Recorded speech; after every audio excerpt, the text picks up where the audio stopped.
भगवान श्री कृष्ण कहते हैं, हर मनुष्य जन्म से लेकर मृत्यु तक कर्म करता है। चुप बैठा व्यक्ति भी कर्म कर रहा होता है। गीता में श्री कृष्ण कहते हैं, एक क्षण भी ऐसा नहीं होता जब जीव कर्म ना करे। कर्म का अर्थ केवल हाथ पैर से किए गए काम से नहीं होता। कर्म 3 प्रकार से प्रकट होता है।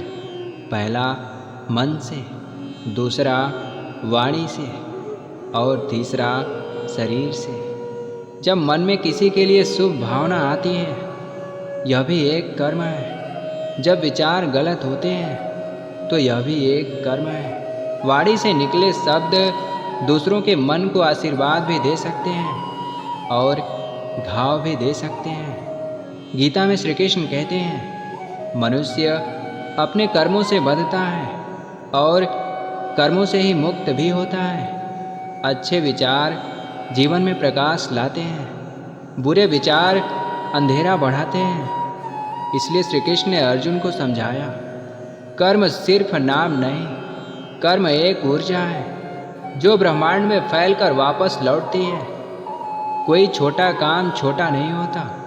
रास्ते में बैठी बिल्ली को दाना डालना, फटे कपड़ों वाले को कपड़ा देना, माता पिता के पैर दबाना दिखने में छोटा पर धर्म की दृष्टि से महान। इसी प्रकार किसी को धोखा देना, झूठ बोलना, अन्याय करना, यह भी कर्म है और प्रकृति इनका हिसाब बहुत गहराई से रखती है। कर्म बीज की तरह होते हैं। बीज बो दिया जाता है लेकिन पौधा तुरंत नहीं निकलता। बीज दिखता नहीं लेकिन जड़ें धरती के अंदर मजबूत हो रही होती हैं। उसी तरह हमारा हर कर्म एक अदृश्य बीज है जिसका परिणाम सही समय पर प्रकट होता है। ईश्वर त्वरित न्याय नहीं देते, वे पूर्ण न्याय देते हैं, क्योंकि कर्म से ही स्वभाव बनता है, स्वभाव से आदत बनती है, आदत से चरित्र बनता है और चरित्र से जीवन का भाग्य। इसलिए गीता में श्री कृष्ण कहते हैं, कर्म कभी व्यर्थ नहीं जाता। एक मुस्कान भी फल लाती है और एक तना भी।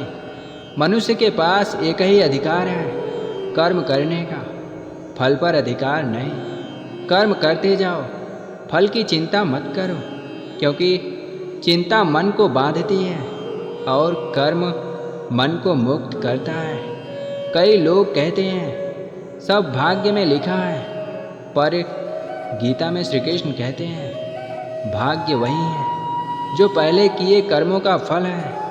आज किया कर्म कल का भाग्य बनता है। इसलिए कर्म बदलते ही जीवन की दिशा बदल जाती है। किसी के पास धन हो, किसी के पास ज्ञान और किसी के पास सम्मान, ये सब पिछले या वर्तमान कर्मों का परिणाम है। दुनिया में कुछ भी संयोग नहीं, सब कार्य कारण से बधा है। जैसा बोया गया है वैसा ही उगता है। ईश्वर देर करते हैं पर अंधेरा नहीं। कर्मों का फल देना उनका नियम है। जब समय, परिस्थिति और मन की स्थिति एक साथ परिपक्व होती है तभी फल मिलता है। कोई फल तुरंत मिलता है तो कोई देर से और कोई अगले जन्म में, पर मिलता अवश्य है। कर्म सिर्फ बाहरी क्रिया नहीं, कर्म का सबसे गहरा रूप मन है। मनुष्य जैसा सोचता है वैसा बनने लगता है। अगर मन में नफरत भरी हो तो वाणी कठोर हो जाती है, कर्म कठोर हो जाते हैं और रिश्ते टूटने लगते हैं। अगर मन में करुणा हो तो वाणी मधुर, व्यवहार शांत और वातावरण सुखद हो जाता है। अर्थात मन ही कर्मों का स्रोत है। लेकिन गीता में श्री कृष्ण कहते हैं, जैसा चिंतन वैसा जीवन। अगर मन में किसी के लिए घृणा है तो मौका मिलते ही वाणी और कर्म घृणा बनकर बाहर निकल आएंगे। अगर मन में प्रेम है तो बिना बोले भी सामने वाले को सम्मान और शांति मिलती है। इसलिए विचार स्वयं एक कर्म है। वे दिखाई नहीं देते पर वे भविष्य की दिशा तय करते हैं। शब्द तीर की तरह होते हैं, एक बार निकल जाए तो वापस नहीं आते। किसी घायल मन को एक शब्द से राहत मिल सकती है और किसी खुश मन को एक शब्द से रुलाया जा सकता है। गीता में श्री कृष्ण कहते हैं, मधुर वाणी स्वयं पुण्य है। कड़वा बोलना, झूठ बोलना, किसी का मन तोड़ना, यह भी कर्म है और इसका फल जरूर मिलता है।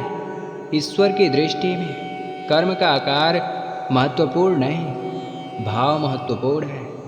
अगर कोई गरीब सिर्फ एक रोटी दान करता है सच्चे मन से, तो वह दान खजानों से बड़ा माना जाता है। कर्म कहीं नहीं जाता, वह मन, प्रकृति और समय में दर्ज रहता है। जिस तरह कांच पर उंगली लगाने से निशान रह जाता है, उसी तरह हर कर्म ब्रह्मांड पर छाप छोड़ देता है।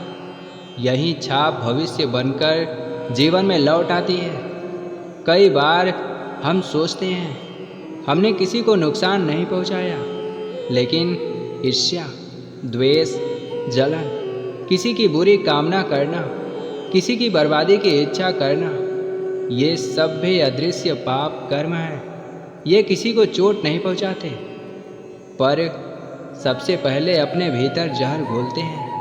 लोग समझते हैं दूसरे का नुकसान हो रहा है, लेकिन वास्तव में उनका अपना मन, भाग्य और जीवन उनके खिलाफ काम कर रहा होता है। श्री कृष्ण कहते हैं, द्वेष करने वाला पहले स्वयं दुखी होता है। अगर कर्म शुभ हो तो फल सिर्फ पैसों में नहीं मिलता। मन शांत रहता है, नींद मीठी आती है, भविष्य की चिंता नहीं सताती, रिश्ते मजबूत होते हैं, ईश्वर का भय नहीं होता। यही सबसे बड़ा फल है। और अगर कर्म अशुभ हो, बेचैनी, डर, शक, तनाव और मन का बोझ, यह तुरंत मिलने वाला दंड है। कर्म का न्याय पहले मन से शुरू होता है, फिर जीवन से। श्री कृष्ण कहते हैं, भाग्य वह है जो हमने पहले किया और कर्म वह है जो हम अभी कर रहे हैं। अर्थात आज का कर्म कल का भाग्य बनता है, पिछला कर्म आज का भाग्य बनकर सामने खड़ा है। इसलिए मनुष्य भाग्य का गुलाम नहीं, भाग्य का निर्माता है। अगर कर्म बदल जाए तो भाग्य की दिशा भी बदल जाती है। गीता हमें बताती है, कुछ चीज़ें पहले से लिखी होती हैं, पर सब नहीं। कहाँ जन्म होगा, परिवार कैसा होगा, प्रारंभिक परिस्थितियाँ कैसी होंगी, यह पिछले कर्मों से निश्चित होता है। लेकिन हम क्या सोचते हैं, क्या बनते हैं, कैसे बढ़ते हैं और कितना सफल होते हैं, जीवन को किस दिशा में ले जाते हैं, ये वर्तमान कर्म से तय होता है। इसलिए श्री कृष्ण कहते हैं, मनुष्य अपने जीवन का वास्तुकार खुद है। गीता स्पष्ट कहती है, परिश्रम से अज्ञानी व्यक्ति ज्ञानी बनता है, तपस्या से कमजोर शक्तिशाली बनता है और सेवा से पापी भी पुण्य आत्मा बन सकता है। संयम से मन पर विजय पाई जा सकती है। अगर भाग्य अपरिवर्तनीय होता तो परिवर्तन संभव नहीं होता, लेकिन संसार का हर व्यक्ति परिवर्तन का प्रमाण है। गरीब से अमीर बनता है, अशिक्षित से विद्वान, भटका हुआ व्यक्ति साधु भी बन जाता है। यह सब कर्म की वजह से होता है। गीता हमें बताती है, ईश्वर भी उसी की मदद करते हैं जो खुद अपने कर्मों से आगे बढ़ता है। जिस नाव को खींचा जाता है वही किनारे पहुंचती है, जो नाव खड़ी रहती है उसे नदी नहीं ले जाती। ईश्वर अवसर देते हैं, रास्ता देते हैं, सांत्वना देते हैं और साधन भी देते हैं, लेकिन चलना मनुष्य को पड़ता है। श्री कृष्ण अर्जुन को यह भी कहते हैं, उठो, युद्ध करो, मैं तुम्हारे साथ हूँ, पर लड़ना तुम्हें है।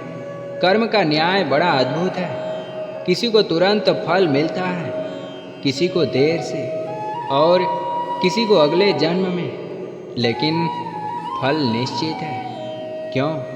क्योंकि कर्म प्रकृति के नियम से चलते हैं। जैसे बीज बोकर आज फल नहीं मिलता, पर समय आने पर वृक्ष बनता है। कर्म बोकर आज धन नहीं मिलता, पर समय आने पर सफलता आती है। जो बोया जाएगा वहीं उगेगा। इसलिए गीता में श्री कृष्ण कहते हैं, पाप कभी लाभ नहीं देता, पुण्य कभी व्यर्थ नहीं जाता, और परिश्रम हमेशा फल देता है। कर्म केवल काम नहीं, ऊर्जा है। हर विचार, वाणी और कार्य कर्म है। हर कर्म का फल निश्चित है। भाग्य भी कर्म से बनता है। फल का समय ईश्वर तय करते हैं। कर्म से मनुष्य अपना भविष्य स्वयं लिखता है। इसलिए श्री कृष्ण कहते हैं, कर्म ही मनुष्य का सबसे बड़ा धन है। कर्म का फल हमेशा दिखाई नहीं देता। कई लोग सोचते हैं, हमने इतना अच्छा किया, लेकिन फल क्यों नहीं मिला? कुछ लोग पूछते हैं, गलत करने वालों को इतनी आसानी से सुख क्यों मिलता है? कुछ सोचते हैं, भगवान न्याय क्यों नहीं करते? इन सभी सवालों का उत्तर गीता के कर्म नियम में छिपा है। गीता में श्री कृष्ण कहते हैं, कर्म का फल अनिवार्य है। जैसा कर्म वैसा फल। यह ब्रह्मांड का सबसे अटल नियम है। जैसे गुरुत्वाकर्षण चीज़ों को नीचे खींचता है, और जैसे सूरज हर सुबह उगता है, वैसे ही कर्म फल देता है। कोई चाहे या ना चाहे, विश्वास करे या ना करे, नियम चलता रहता है। क्योंकि प्रकृति पेमेंट एक साथ नहीं करती, समय देखकर करती है। अगर बुरे कर्म का फल तुरंत मिल जाए तो मनुष्य सीख ही नहीं पाएगा। अगर अच्छे कर्म का फल तुरंत मिल जाए तो मनुष्य धैर्य करना ही भूल जाएगा। इसलिए प्रकृति समय देती है, अवसर देती है, सोच बदलने का मौका देती है, और जब आत्मा तैयार होती है तब फल प्रदान करती है। अर्थात फल तब मिलता है जब मन, समय और परिस्थितियां परिपक्व हों। बहुत लोग समझते हैं कि फल मतलब पैसा, सफलता, सुख, लेकिन गीता में श्री कृष्ण कहते हैं, कभी कभी फल मन की दशा होता है। इसलिए ईश्वर कई बार पापी को दुर्बुद्धि देकर उसे उसके ही कर्मों से गिरने देते हैं, और पुण्य आत्मा को सद्बुद्धि देकर उठाते हैं। गीता में श्री कृष्ण कहते हैं, कर्म आँखों की नज़र से नहीं, नियत की नज़र से रिकॉर्ड होते हैं। ईश्वर सब जानते हैं। वे न्याय देर से करते हैं, पर बहुत सटीक करते हैं। कर्म का फल निश्चित है, फल का समय निश्चित नहीं। ईश्वर पहले मौका देते हैं। मनुष्य छुपा सकता है, कर्म नहीं।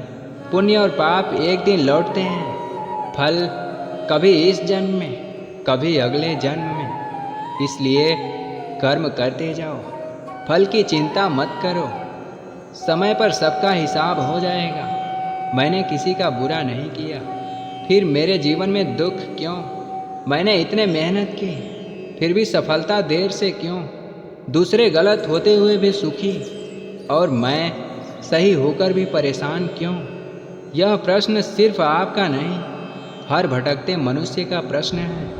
भगवत गीता में श्री कृष्ण इस रहस्य को अत्यंत अद्भुत तरीके से समझाते हैं। गीता के अनुसार कर्म का फल 3 अवस्था में आता है। पहला तत्काल, दूसरा कुछ समय बाद, और तीसरा अगले जन्म में। जिस प्रकार खेत में बीज बोते ही फल नहीं मिलता, उसी प्रकार कर्म की ऊर्जा भी उचित समय, उचित परिस्थिति और उचित परिणाम आने पर ही फल देती है। मान लो आपने मेहनत का बीज बोया, भगवान तुरंत फल देंगे तो आप संभाल नहीं पाएंगे। इसलिए पहले वे परिस्थितियां बदलते हैं, आपके अंदर धैर्य रखते हैं, कमजोरी हटाते हैं, मानसिक शक्ति बढ़ाते हैं, फिर फल देते हैं। और वह देर से मिलकर भी स्थायी होता है।